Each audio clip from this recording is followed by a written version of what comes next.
Man, y'all hear the music? Let's get it going. When you hear that little uptick, that means high off the glass. It's about to pop off. High off the glass is in the building, y'all. I am your humble basketball ganja smoking host. I have some. We're doing a Super Bowl football episode today. I have some 2022 Super Bowl participant fans in the building. Super fans. I guess they call them super fans in the building. No guessing. Talk about it. We're gonna talk to them today and shit. They geek, even though one had all confidence in this team and put money up, the other one had somewhat confidence in this team. Because okay, so who's the one that had the somewhat though? Who? That would be everybody. Welcome to the show, everybody. This is High Off the Glass. I'm OThaGreat. Welcome my awesome Super Bowl super fan guests that we have in the building today. We have returning guests to the building. We have Mr. Slick is in the building. Everybody give him a warm round of applause. You know what I'm saying? If I had my things going, you know what I'm saying, we would hear the lovely audience. And then also too, we have another guest, high top person that's been on the show before. He knows the in and outs of the glass. That would be my boy Chris. Chris Reed is in the house. This is also known as Cris Tha Grower. See, the good thing about my show and about the people I know, both of these gentlemen, besides being a great, upstanding African-American young men, they're also accomplished growers. I've blown both of their products. These motherfuckers can grow their ass off, y'all. Thank you. I'm gonna be doing just to put it out there now. I'm gonna be doing a cultivation series called Cultivation Conversations. I'm gonna have different growers and stuff come on, and I'm talking about I'm gonna have big name growers that own their own business. I'm gonna have small local growers that grow out their house. You know what I'm saying? I'm gonna have the whole spectrum, and these two gentlemen are people that are gonna be a part of it because these cats can grow, y'all. Like they can grow some fucking cannabis. Like these brothers know what the hell they're doing. Like both of them, they hit me to the game. You know what I'm saying? Both of these men right here that we got on the show today, they hit me to growing, how easy it was, the possibilities of it, what you need to do, the ins and outs. Slick introduced me to Grow Room. My man Brian, that was a great B, man. shout out to B. That was a huge shout out to B, man. I fucks with B. Yeah, hell yeah. Fuck with the Grow Room and fuck with B. He hella cool. He gave us something for our event that we had last summer, the NBA Finals event. You see it, you know what I'm saying? We had that last summer. Grow Room, B hooked it up. He gave us something to give out to the folks. So yeah, I cannot wait to have cultivation conversations because he will be one of the people, and so will these gentlemen. But today, on the heels of coming off the Always Forward Media event last night that y'all should have came to. Oh my God, Chris, you definitely should have came. You wasn't doing shit. I know you wouldn't. It was so dope. Like the event was so dope. Kicked it. Like I got there at 6. I got there at 6:50. Next thing I know, it was midnight.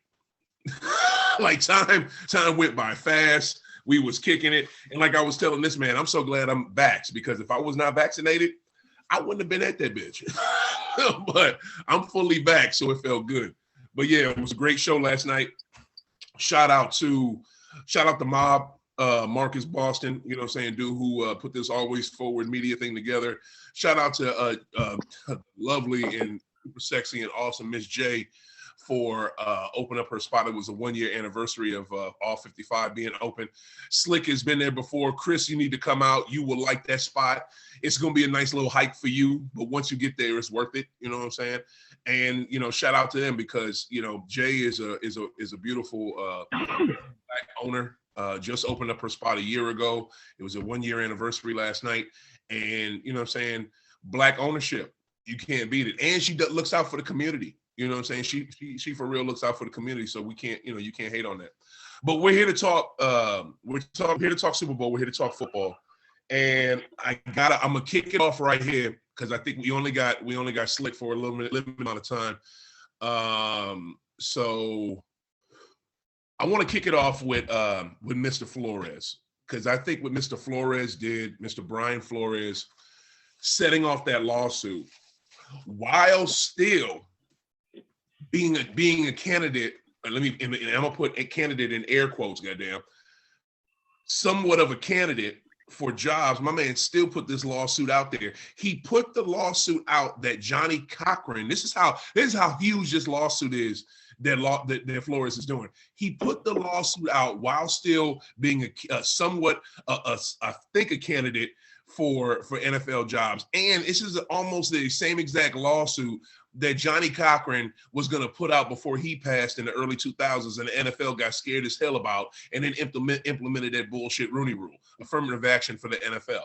So my question to y'all, anyone can start first, is that what do you think of the Flores lawsuit, and how do you think?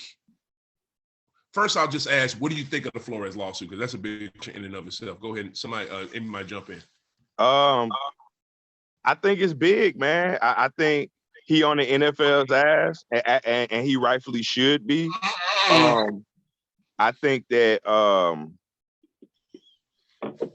I think this is probably, but this is really nothing new. I mean, with the Rooney Rule and racial discrimination, that's been going on for like decades in the NFL, man. I mean, you got all these openings with jobs or whatever. I mean, the only African American coach that's got a head coaching job is one. That's Mike Tomlin, and then you got all these owners in the NFL. All of them are white. I'm just not surprised. I think it's messed up, and I think he just was all like, what, enough is enough. Let me go ahead and put this shit out here, and I think the NFL is in trouble. I think they're in trouble, but what they're saving face now they're starting to giving more black, players, guys a little bit more opportunity. I'm about to say, I think, but the opportunities they giving them, these jobs are shit. Like, who wants to, like, I fucks with Lovie Smith. But because he was already a defensive coordinator over there, they're promoting him. He might be the Houston Texans, that's head coach. But look at this. Look at that Lovie Smith is still in the league. I thought that fool was in college.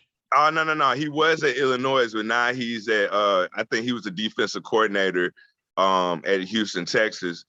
So now they're interviewing him, and they might finalize a deal for him being the head coach. And it's a shit show over there. Your franchise player, he don't want to be there.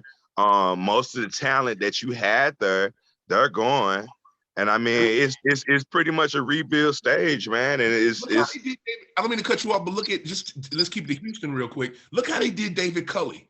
David Culley was there 1 year and basically paid to lose, which is another part of Flores' a lawsuit. Flores, if Flores don't get paid or the shit don't change in the NFL, ain't shit gonna do it, because this man has it all the way laid out. Text messages that show that his interview was a fraud. Text messages from your boy. Exactly. That ain't my boy no more. That ain't my boy no more. No more. That ceased being my boy a long time ago. That's wow. Look, real talk. Side note, the game has passed Belichick by. I've been said this shit. The game has passed him by. That dude that just went to Oakland, that just went to Vegas, that should have been our head coach right there. Or some other young brother. Exactly. Not Belichick. The game has passed that dude by. But anyway, and then you got the text messages from him. Then you got the owner telling you to lose games. So that goes to the Culley thing. Culley finally been in the league for forever, was a lifer, finally gets an opportunity, and he jumps in to lose games, and then they fire him, and he was able to get some wins out of David. What was that dude's name? David Mills for the Houston Texans. Sorry ass quarterback. You look like ET out there. I mean, come on, man. David Mills wasn't bad for him to be a rookie, too, to be honest. Like, he was pretty. I said David Mills, the rookie quarterback, he wasn't bad, for him to be a rookie, because especially on the team that he was on too. Like, Yeah. It was like you said, they didn't want to win. They wasn't trying to win. Like it was like all this publicity since the beginning of the season, since pretty much in the last season, with all around freaking their quarterback, him whether he's going to play, whether he's not going to play, then the lawsuit, then the scandal, all this other stuff that's going on with him. Oh, is he going to get traded? Whatever. It was so much stuff they were so worried about. It's just so freaking stupid. Like, so they worried about the future, and they're not even trying to, like, you know what? Let's try to see if we can win with what we got. You know what I mean? Right. Like, we just want to go ahead and just try to do something that's not even probably guaranteed, but they don't even want to. Oh, we're not even going to try to play no more. We're not even going to play Tyrod. We're just going to go with the rookie. I mean, granted, Tyrod did. He got injured after the first game. You know what I mean? I don't know, man. Hey, real talk. In the wrap up my little Houston part of it, I think when I see David Mills, I get offended. It's just like when I see Dan Campbell with the Detroit Lions with they whack ass. I get offended because I know that job could go to a black candidate that's more qualified for that job. What made David Mills be qualified to be the starting QB of that team? I don't know, but I know I can name at least 3 other veteran black QBs that would be a better spot at the starting position than that dude. I can think of 5 different head coaches that would be better as head coaches than Dan Campbell, big dumbass. All I do is lift weights and drink all the fucking coffee and espressos I can to keep myself going. Do look like a goddamn roid machine. You know what I mean? When I see people like that, I just get offended. But Chris, jump in with your thoughts on the Flores lawsuit. Right. Yeah, I believe they didn't give dude a chance, man. Clearly, he had it wasn't a great one. It wasn't a great season. They went they won 9 games right this year, right? Yeah, they was winning season. Last year and this year.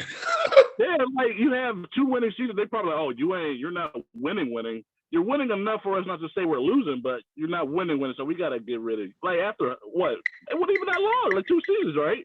Like, yes. So it's like you giving all these other coaches like freaking Fox back in the day.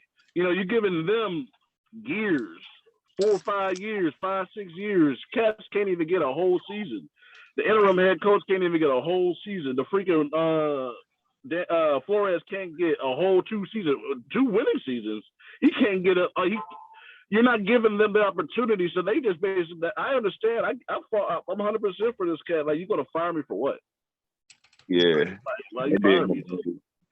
You know what I mean? So I mean, just because you wanted to hire somebody else because I'm not the face of your coaching staff or what? I don't know. You wanted Jim Harbaugh, but you wanted Jim Harbaugh, and everybody knows you wanted Jim Harbaugh, but your dick was so hard for Jim Harbaugh. Now that motherfucker might go to Minnesota, or he might go to somewhere else and leave Michigan. Right. You won't even get him with your numbers. You said what? He went back to Michigan. He did? He went back to Michigan. He was like, look, he saw all this drama and shit. He was like, look, I'm going back home. Fuck it. He was basically trying to get more money. That's probably what he did that for. That's probably what it was. That's probably definitely what it was. And so, in that look at that.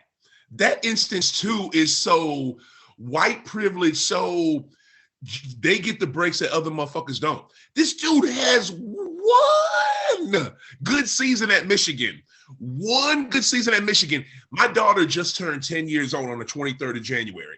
I want to say Harbaugh. No, he ain't been there no 10 years. Okay, he's been there. He's been there about 7 years, hasn't he? 6, 7 years. He's been 5 years. I'm surprised he ain't been there longer. For 4 years with what's his name? He lost against O State. This is the first time him winning against O State this year. Yep. Yeah. Just to let everybody know, Chris is a Bengals fan. He is from Ohio, so trust me, he know. And I'm a Michigan guy. You there 5 years? Oh, I didn't know that, bro. You there 5 years and you only get one good season, and then you get NFL offers? Well, look. First and foremost, he's been in the NFL before. He's been a quarterback in the NFL before, and then the whole Michigan thing. He's had winning seasons, but it's not a good. It's a good season, but it's not a great season because you don't beat Ohio State. You know what I'm saying? And that's the thing.